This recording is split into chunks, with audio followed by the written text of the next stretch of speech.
Hello, this is your host, Jigme and welcome to the Jigme Show, a podcast where I sit down to speak with singer-songwriters, musicians, sports personalities, actors, radio broadcasters, and a slew of many other professionals from a broad range of fields. In this news conversation, Phil Crosby Jr., a jazz performing artist, multi-instrumentalist, band leader, and grandson of late iconic entertainer, television producer, Academy Award winner, radio personality, and businessman Bing Crosby, talks about his paternal grandfather, identity as an artist, importance of originality, battle with imposter syndrome, whether he feels content in life, and more, as well as favorite place he's traveled to. And now, with that being said, I hope you enjoyed the episode. Hello, Phil. How are you? Welcome to the show. I'm good, thank you. And I love your description of my grandfather. Not everybody really includes that he was a television producer and a businessman, but he really was very influential in certain aspects of the business world, including founding companies in what became known as Silicon Valley and the Ampex industry and reel-to-reel magnetic tape recording technology. But Absolutely. I'm having Well, a great day. How are you? I'm having a great day to be able to sit down with you and talk with you all about being in his life and also about your music and your career overall and being able to I guess explore sort of the behind the scenes of what your career is all about and to learn more about your grandfather's life. And I know I don't know how to really phrase this question, but like if you don't mind me asking, I guess like while doing some research on sort of your grandfather and yourself, um, it sort of became little did I know about that like I guess you didn't really get to meet your grandfather in life, right? I mean, is that That's accurate, I correct. guess? Now, I was a little baby when I was about 3 years old when he passed. Um, well, I was a little older than that, but so I wouldn't have probably remembered anyway. But no, it's true. I came late into the family. I'm the youngest legitimate grandchild of my grandparents, which was being my grandmother was Bing's first wife. Uh, and basically, not that it matters, legitimate, illegitimate, whatever, but that I came along at the end of a long, time of where my father and my uncles had wives and ex-wives, and each had like these are Hollywood, very common things out here. Like people get married, and a lot of celebrities you find out like Zsa Zsa Gabor had 5 husbands or something in their life. It's something that's maybe more unique to La La Land, as we call it. But yeah, so by the time I was born, there was a lot. It was difficult there was a lot of distance between the great patriarch, my grandfather, and the bit of a sloppy kind of thing that the families of that his sons started. So yeah, my parents divorced. My parents married, divorced, remarried, and divorced again, all before I was 3.5 years old. So it was kind of like a odd kind of thing to come from. And growing up, yeah, I would love to be able to tell people I bounced on my grandfather's knee at Christmas and heard him sing White Christmas in my ear. But, that just didn't really happen for most of my generation, my cousins, my half brothers and sisters, of which there are a few. And all of us seem to have a lot of half siblings, but that's not so abnormal. I mean, a lot of people who have half brothers and sisters, and sometimes they wish they were closer to them. But yeah, that's been one of the challenges actually when I decided to be a singer was because people make a big deal out of this celebrity, and it comes with a little bit of baggage. Of course. And something that like really stuck out to me while I guess listening to some of your interviews that you've done over the years and something that really stuck out was you mentioned how you didn't really I guess you didn't really listen or grow up like most of the previous generations did. Like when you grow up with, I guess when your grandfather's Bing Crosby and people assume that and people know that, I guess they assume that you've listened to Bing Crosby's music and you've listened to all these older generations' music of back in those days, whatever. But you didn't really grow up on those things like the many of us did. Not like the Perry Comos or Bing Crosby, but you do listen to his music, not as I guess often as people would expect it, but you do listen to it from time to time. Would that be Well, accurate? Well, the change really came when I was 30 years old, and I decided to investigate, research this genre because I decided that I was going to explore being a performer in that genre. But of course, when you're a child, you don't have a lot of musical taste. Most kids, you know, um, I can remember listening to. I saw my grandfather's films, like the road pictures, but the music didn't really jump out. And again, this is an entirely different generation. This is not even my parents. This is my grandparents' generation of music. So as a child, I mean, of course, I loved Christmas songs. I loved my grandfather's voice in singing White Christmas and the other Christmas greats. But, no one, and kind of wish someone had, but nobody really sat me down and said, let's explore all of your grandfather's oeuvre, like all of his recordings from his early work to his later work. Let's look at his films. It just wasn't really thought of for some reason. So it took me, and then of course in my teenage years, these are the 1980s. Everybody's listening to new wave, British new wave and stuff. And I'm getting in. I thought I was being very vintage by getting into 70s and 60s rock, So or I was listening to blues, old blues, and folk music. And I did get into a little bit into like Louis Armstrong and Billie Holiday, but that's because they were very bluesy, and there was that rootsy kind of quality that I was looking for as a young, edgy kind of. So getting into my grandfather's music at that time hadn't really occurred to me either. But what was so fantastic was when I finally did, I realized, wow, you don't get as rootsy and hip at the same time, and high quality vocals. Bing Crosby's. Oh, so one moment. Someone tried to call me. Ah, so Bing Crosby's work is just it can be like a hole you fall in. I mean, there's a lot of amazing Bing Crosby fans that they don't believe that anyone compares. Even as great as Sinatra, as great as Nat King Cole, you find out the more you listen to Bing Crosby, the more you're like, wow, he sounded so amazing and so effortlessly. So it's as a singer actually, and I came to find it was like a journey coming to terms with my family and my legacy, and at the same time as discovering what an incredible education for a singer, not just jazz music and crooning or whatever, but really American popular song and Bing Crosby. For sure. And I guess, but also the interesting part of, I guess, your life was sort of when you got to, I guess, hear all the stories about your grandfather and all the things he did in his life. And yeah, he was a television producer, he was an Academy Award winner and whatnot. But I mean, listening to his music, I guess not as often as people expected, but like still listening to his music sort of gave you that head start in terms of the musical career, right? I mean, that's got to be something that you really got motivated by. Yes. Again, I was kind of a shy kid, and it didn't really occur to me until some friends. I never even sang until after high school, and some friends they were in the marching band. They were like band geeks, but they were my buds because I was part of the outcasts and not the one part of the cool kids. Uh, but they were also got into jazz band while they were still in high school, so they were really accomplished musicians, and they wanted to do a rock band. And I said, well, I play a little bit of blues harmonica, but I never really thought about singing. But of course, like many people, deep inside of us, whether we're driving in the car or in the shower, we're singing. We vicariously through our heroes sometimes. So yeah, I think I had secret dreams of singing, and of course, I'm sure my grandfather's voice and legacy guided me, even if it was sometimes subconsciously. Right. And I guess for you when you were, I guess, growing older, um you sort of were a rock and roll kind of guy.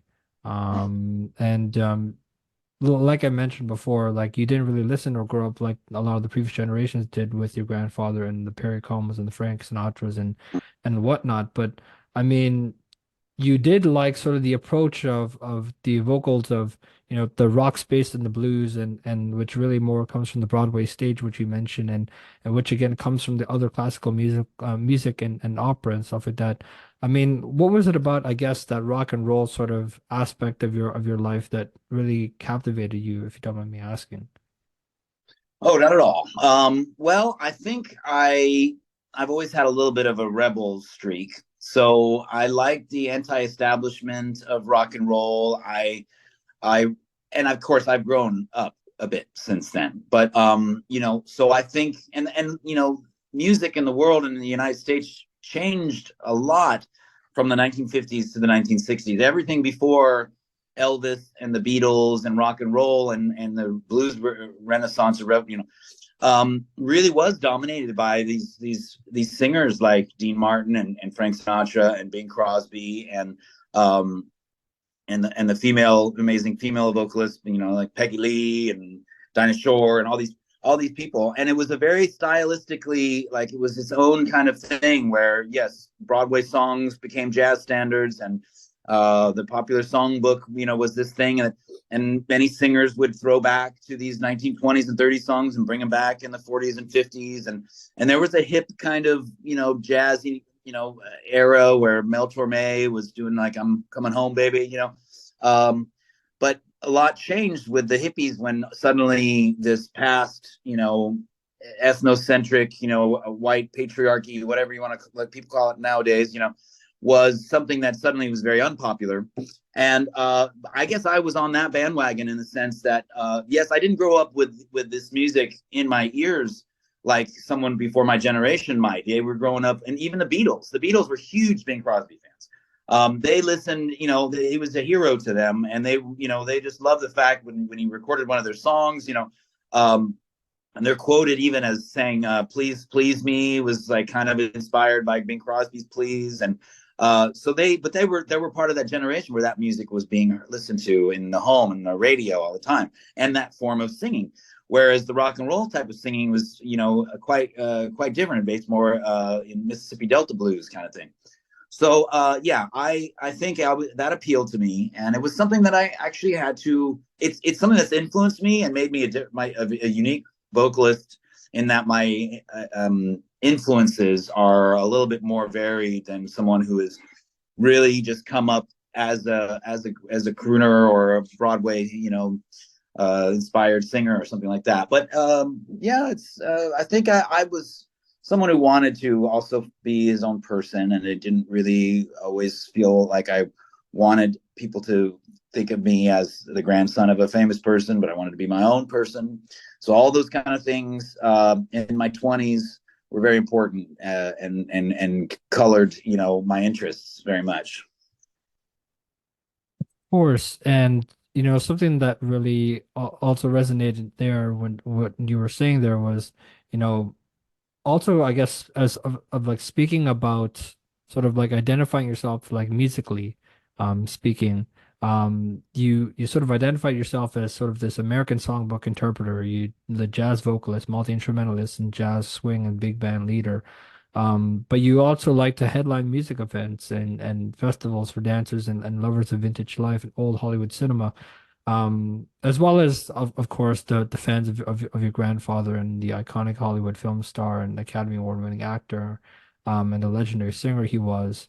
Um, I guess what is so important about sort of being clear on that I identity point of view, in terms of your artistry, I guess.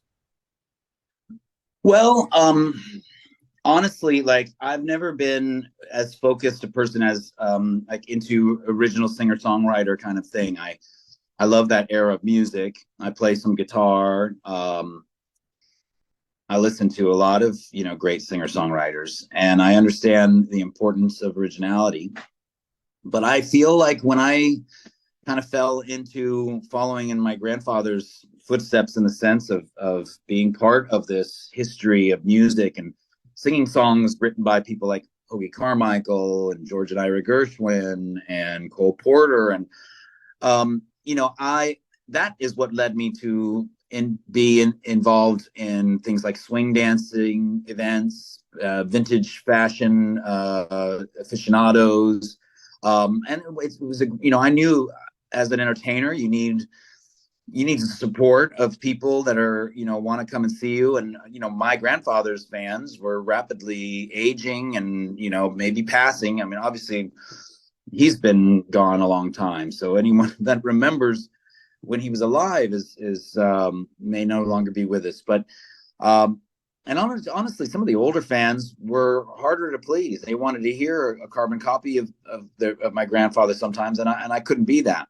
So it was very exciting to have people that were sometimes young, fit, active, wanting to go out and dance and be a part of a social scene. And that's that's an incredible resource for an entertainer, And I did hope. Now I'm not the swing band, jazz kind of guy. A lot of these great swing bands are musician led, and I am a musician, but I'm not a jazz musician level musician. I play guitar, I play the ukulele, I play the harmonica, I play some drums, and I'm not even really a professional dancer. But we share this love of the music, and I am really passionate about the music and the songwriting and the singing, the crooning. And so we have that in common. So I love to do these events, and I'm good in front of a microphone. So if they need a host, I'm happy to be an MC, and happen to sing pretty good too. Certainly, and something that you mentioned there, and I really want to point this out as well, that you talked about sort of when people see you live, I guess, and they're expecting those, I guess that carbon copy, like you mentioned about of your grandfather, and hoping that that you would sound like him, or I guess as close to him. Um, I guess my question to you would be um, when that happens, what do you do to temper those expectations, I guess? Well, it's been challenging, and I won't lie to you. There's been times where it has made me a bit sad when I come off the stage, and instead of, sometimes what you want as an entertainer, you want people to clap and just keep clapping, or just say, I had a great time, you did a great job. But a lot of people want to, and even with me, they want to help. They say, oh, God, I loved it, but you need a little of this, you need of that. And older people sometimes will just come out and say, well, you don't sound much like, you know. And of course, my intention was not to sound like him, but of course, especially if I'm going to do something like a Christmas show and sing White Christmas, it's nice to get close enough so that people hear him in you.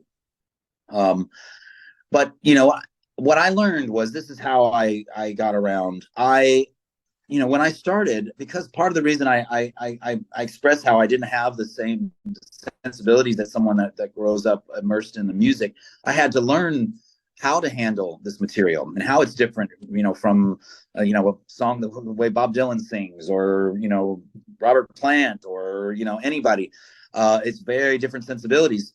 So it took time, and what I found was, when I put the time in and I didn't give up and I kept on improving, I reached a level so that instead of being unfavorably compared to my grandfather, I was favorably compared to my grandfather. But then, because then people would say, you know what, you don't sound just like him, but you sound great and you have your own sound.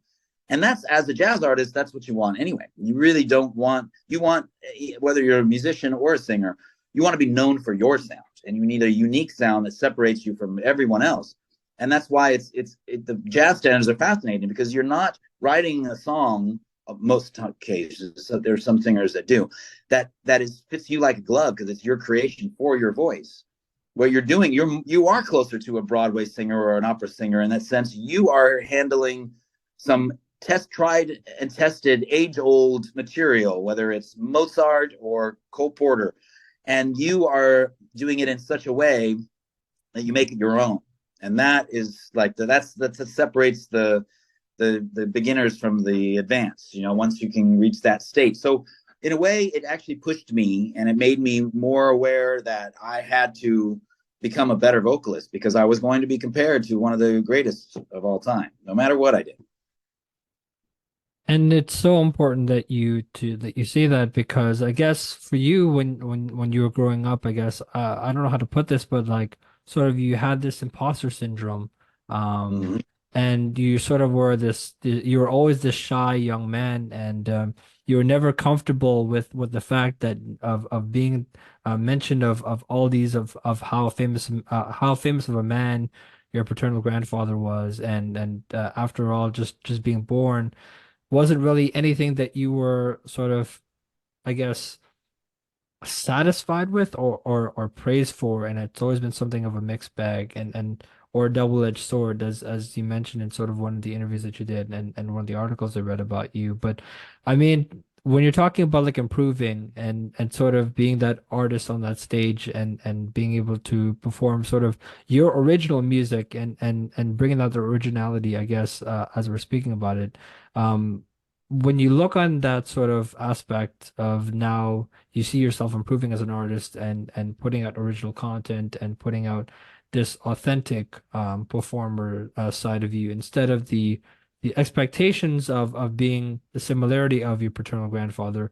Sort of, what sort of comes to mind when sort of like you think about that imposter syndrome, and then you think about the improvement that you made as an artist, I guess. Well, the funny thing is I think almost all artists have to suffer through a bit of imposter syndrome. And actually, I've been told that many, I mean, maybe most of us on Earth struggle a little bit with that, no matter what we're doing. So I think it's a very human and a very common thing. And like I said, I just found, and it's helped me as a human being finding what is the purpose in life. How do you become happy and content in life, and having these goals that you can accomplish. And it doesn't have to be fame or wealth, but being able to know that I am a better singer than I was a year ago, 5 years ago, 10 years ago, and I exponentially get better as I go. And that really has kept me from being down on myself, because I can see the progress. People hear the progress. I've made it. I mean, of course, I still have room to grow. But even just during the pandemic, I saw a new vocal teacher who's passed away now. His name was Robert Edwards, but I got his name through a friend, Douglas Rogiers, another crooner. And this man, just via Zoom, during the pandemic, he helped me, and he helped me put these final touches, and it all tied a lot of my other previous years and teachers that I'd learned a few bits of things here from. And to have made that breakthrough was just huge for me. And so now I can listen to recordings of myself, whether it's from a little phone speaker or in a live show in a crowded room, and I can like be proud of what I hear. And that means a lot to me, because I had even though I didn't like necessarily being compared to my grandfather, inside me I was also doing that, and I've set a real high bar. As far as I'm concerned, the bar is Sinatra, Crosby, Sam Davis Jr. These are tough acts to follow, but if you definitely, you gotta, you can't be singing flat, and you can't be doing a lot of weak kind of. You gotta bring your game down together pretty good. It doesn't have to be perfect, but it's got to be good, and you gotta have the confidence behind it. For sure. And I guess the other important question I want to ask you sort of was, do you feel content in life now, I guess? I do, but I do struggle with that. I think I was, this is a very personal thing for me. I'm one of those people that was just born a little bit of a malcontent. When I was a kid, I never really felt fully appreciated or heard. And um, it's part of my nature to always, I don't know that I'll ever be fully content. I have, I'm, it's a, it sounds like a cliche, but I have a poet's soul. I'm somebody who I love, but you know what? Art comes from the tortured souls, and I may not be like a writer or poet or painter, but I have something in common with them, and that is that I have that kind of soul that's sensitive. I'm a sensitive nature, so I do struggle with being content. But most people don't really see that. They see a very affable, fun, lively, and that's because that's essentially who I am. And I am happy to be alive, and I don't know that I'm content, but I'm working on it. Absolutely. Well, I mean, speaking of that, I really want to also also touch on the fact that um now that you've actually like mentioned how like you're sort of you feel content but not fully yet, I guess. When sort of that occurs still, I guess now that it still continues to occur from time to time, but when it does happen and you feel not so content in life and you're having those moments, I guess what do you do to take yourself out of it, I guess? Well, um, I'm of the belief that it helps to acknowledge how you're feeling. Don't bury it. Give it. Sometimes you got to give it voice and give it the light. And it's tough to admit, that you're frustrated, or you're feeling despair, or any of those things. But I'm of the belief that acknowledging it and kind of owning it, they call it shadow work. I guess some people call it that. I think that does help a lot. I mean, there's probably things I could be doing, like more exercise and meditation. I do love yoga. I love a hot mountain hot spring, and if I can go up into the hills. I love nature. Um, and one of the things I love about entertainment, I believe it exists for a reason. We need a distraction sometimes. There's nothing wrong with distracting yourself, because our minds can dwell too much on the negative. And so I think it's important to enjoy yourself a little bit with your favorite film or TV show. And that's why we have these artists, or a great album. I listen to vinyl. I have a record collection. I also have old 78s and old 78 players. So yeah, that's one of the things that's I'm proud of being a part of, is that legacy of show business and entertainment. Because even though it's sometimes it can be too much, we don't want to binge watch every show that we can, but it also can help us get through the hard times. For sure. And I guess that you do love traveling and it's very clear in terms of your social media posts. Yeah. Do you have a favorite place that you've traveled to so far? Ooh, well, I used to say Turkey because I spent my 20th birthday in Turkey, and I was there for 2 months, or yeah, about 2 months traveling around. Uh, and it was like, this is back in 1992 or 91. And that was like kind of where I grew up a little bit and came of age, on my own, in such an exotic place where not everybody spoke English, and I didn't speak a lot of Turkish. But lately I've most recently, Peru was like took the new championship. I mean, just it was a place where it wasn't so difficult to like lose the tourist trail, like and I didn't really go off way into the Amazon or anything, but I mean, I felt like I had the feeling like this is the kind of place where you can have a magical experience. They're a loving, warm people, and even though as a foreigner, sometimes they're not always. It can be closed to, because it's a it's a very unique and very special culture. But I still felt like I loved the Peruvian people and the spirit there and the magic of the place. Absolutely. Well, I mean, we've reached the end of our conversation together, but thank you so much for taking the time to speak with me. It's been an absolute pleasure to be able to explore your story and hear all about your grandfather and sort of the life that he lived. Um, it's been such an honor of mine, I guess, to have you on today.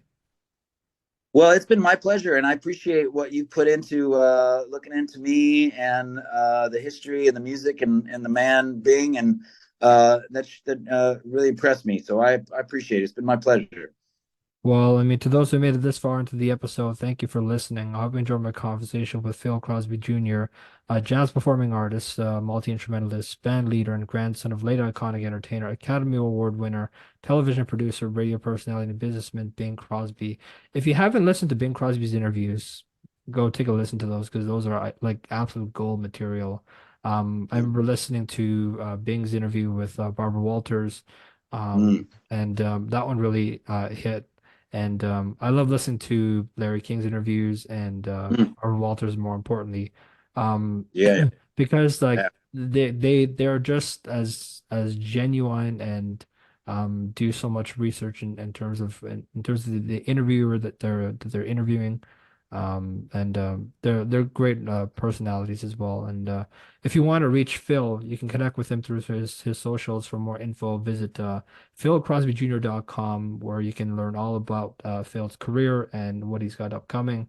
Um, if you enjoyed this episode and you'd like to help support the podcast, feel free to share with friends, family, or on social media, or leave a rating or review. To catch all the latest from me, you can follow the show on all social media platforms. I've been your host, Jigme, saying thanks for tuning into the show.